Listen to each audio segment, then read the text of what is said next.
Femboys. With their insane rise in popularity in recent years, one question has always struck individuals. Why now? In order to answer that question, we must dive into the history of femboys and why they were not popular to begin with. But before that, we must first define what a femboy is. The general definition of a femboy is someone who identifies as male but possesses feminine characteristics. This can include, but is not limited to, how they dress, makeup, or their mannerisms. The first recorded history of femboys we got goes back to the Bible, baby. Now, we don't have an exact date on when the Hebrew Bible was written, but we do have an estimate. It is estimated that the Hebrew Bible was written around 1200 to 1000 BCE. The Hebrew Bible contains 24 books written in it, but the book that we're interested in it is Deuteronomy. Now, since I personally can't speak Hebrew, I'm going to read out of the King James Version. However, the meanings of the verses will not change.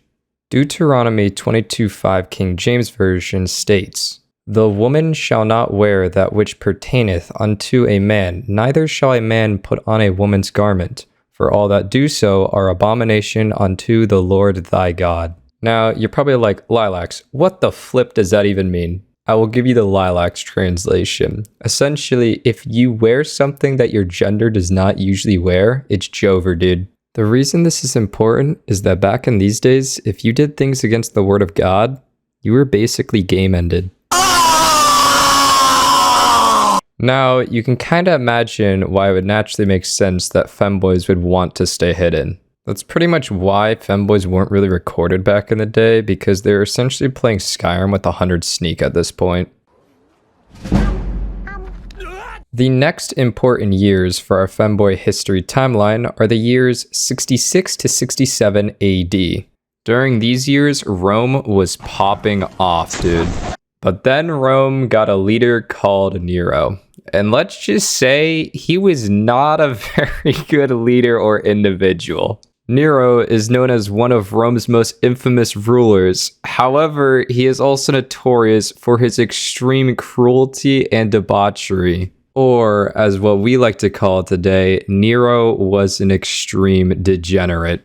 The reason Nero is important to us is because we need to understand who the people he was married to are. Nero was married to a woman named Poppaea. I'm hoping I'm pronouncing that right. She died in 65 AD. This was supposedly in childbirth, although it was later rumored that Nero had actually kicked her to death. Then, at the beginning of the year 66 AD, Nero married a woman named Statilia. But in that same year, Nero saw a young slave boy called Sporus.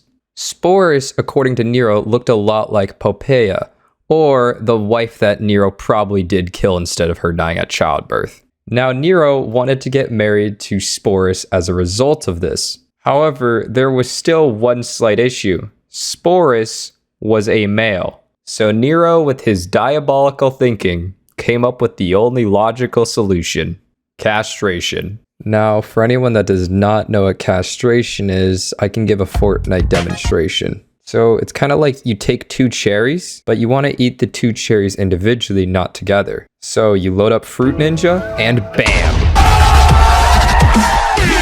Essentially, Sporus was the first man-made femboy, and he was forced to do it. Sporus' story does not end in a happy ending, as he took his own life just at the age of 20. Sporus.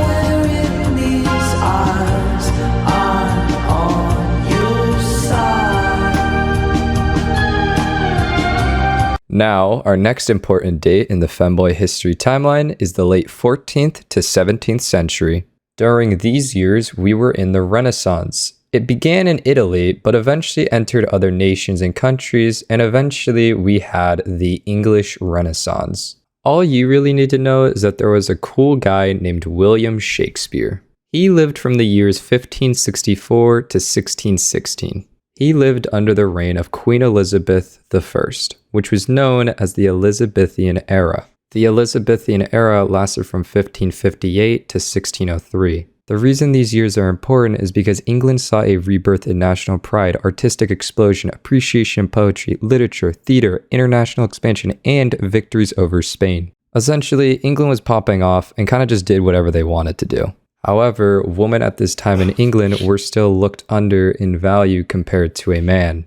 Females could not do acting at this time. So, for Shakespeare's plays and stories to pop off, they needed men to play the female roles. This didn't necessarily make more femboys in this era, however, it may have awoken something in humanity that was not yet discovered, due to men playing and dressing up as women.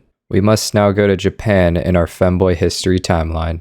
The year is 1973 and Japan's manga is popping off, but there is one in particular we need to care about. It is called Ara Waga Tono. The reason this manga is important is because it is the first ever manga to create an anime trap. Now, I do understand that the word trap is used as a slur today. However, let me explain why it is important to our history.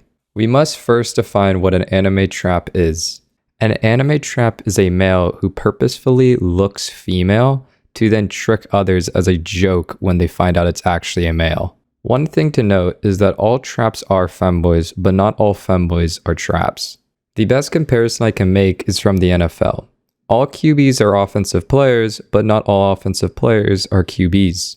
Now, not much is known about Arawaga Tono except that it was a slapstick romance with quite a lot of gender bending. But the main rise of femboys in anime/manga was in 1987 with the release of Ranma. This anime is about Ranma Sotome, a martial artist from China who ends up falling in a hot spring that curses whoever falls into it. This curse makes it so when Ranma is splashed with water or falls into it, his gender changes, becoming a woman with red hair in particular. Generally speaking, this was the first time people in Japan got major exposure to femboys. This also caused a lot of inspiration for future characters and shows for other artists. Over in America at this time, from the 1970s to 1990s, we had artists like David Bowie. He was by technicality a femboy, but he did use gender-neutral pronouns. So we can't say for sure if he would have identified as a femboy, because he died in 2016. But what we do know is that he did in fact have a severe impact on the rise of femboys in America for the years to come, as now gender and social norms in America would become severely different. Now, in 2004, on sites like 4chan, people were trying to spread around and create the best meme possible. And yeah, you know that one with Admiral Akbar from Star Wars? It's a trap! So yeah, this meme blew up in the anime community and left a lot of people angry/frustrated by getting debated.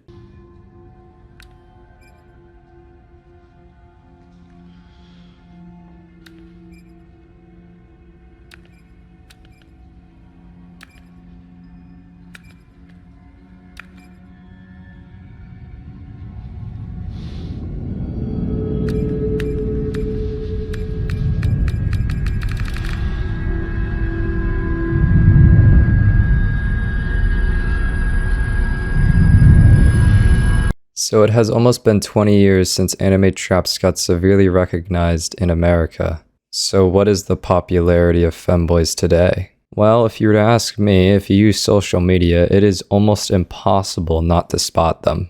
We have had huge streamers like Finster who have increased femboy popularity severely online. Although Finster says it is a joke, but sometimes it is really hard to tell. This is gonna be a bad question, I guess, but like, Finn goes by he, him, right? Alright, thanks for watching my history project for school. But before that, I will give you an important quote to remember from this project. It comes from a wise man named Giguk. Sometimes it takes a real man to become best girl. Now you might be asking yourself, are femboys gay? Well...